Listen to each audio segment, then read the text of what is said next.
Imagine you are 39 years old.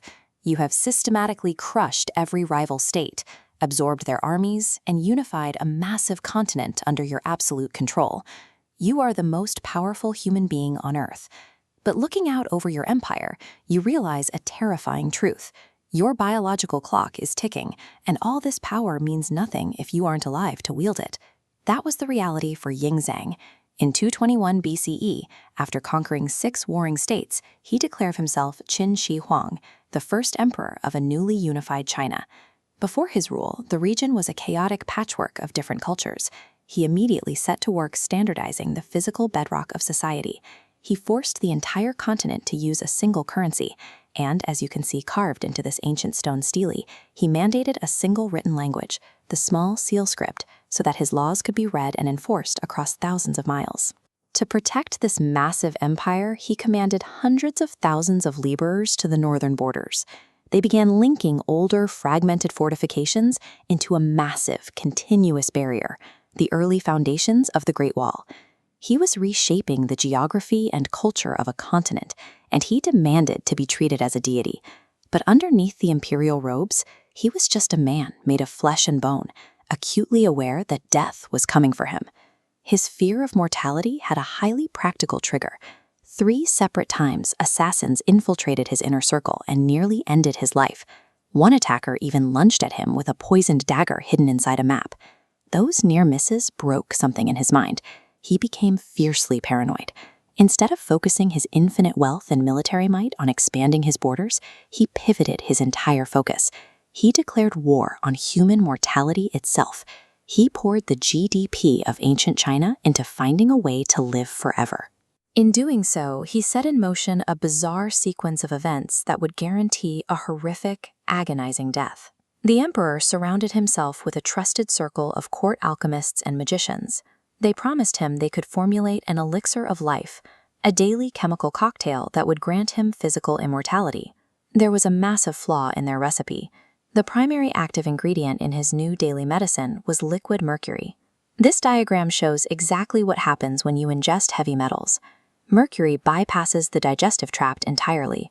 It crosses the blood-brain barrier, seeping directly into the central nervous system and systematically destroying neural pathways. Day by day, the supposed cure was severely damaging his brain. Historical records note a sudden shift in his personality. He suffered from wild mood swings, deep physical decay, and a severe amplification of the exact paranoia he was trying to escape. The wealthiest, most powerful ruler on the planet was using his limitless resources to literally drink himself into insanity. As his mind fractured, Qin Shi Huang initiated a massive backup plan. If he couldn't live forever on the surface, he would rule forever underground. He ordered the construction of a subterranean replica of his capital city to serve as his tomb. To build it, he conscripted an astonishing 700,000 peasants. Working for decades, they dug deep into Mount Li, carving through 3 separate layers of groundwater to hollow out a cavernous underground palace. According to the ancient historian Sima Qian, this tomb functioned as a fortified bunker. Craftsmen were ordered to rig the corridors with hidden, tension-loaded mechanical crossbows, perfectly primed to automatically shoot anyone who dared to enter. The human cost extended far beyond the grueling labor. Following his burial, the emperor's childless concubines were ordered to accompany him into the afterlife, and a great many died. To ensure the tomb's traps and treasures remained a secret, the inner gates were slammed shut, burying the surviving architects and craftsmen alive in the dark. Looking at this schematic of the central chamber, we see the most terrifying architectural feature of all. Sima Qian recorded that the floor featured a massive scale model of the Chinese landscape. The oceans and the Yangtze and Yellow rivers weren't filled with water. They were designed to mechanically pump and flow with highly toxic liquid mercury. The emperor engineered a sprawling, toxic monument to his own deteriorating psychology. In 1010 BCE, while touring the eastern provinces in search of a mythical immortality herb, the first emperor suddenly died. he was only 49 years old. The mercury treatments meant to preserve his life had ultimately shut down his organs. His death happened so far from the capital that his top advisors panicked.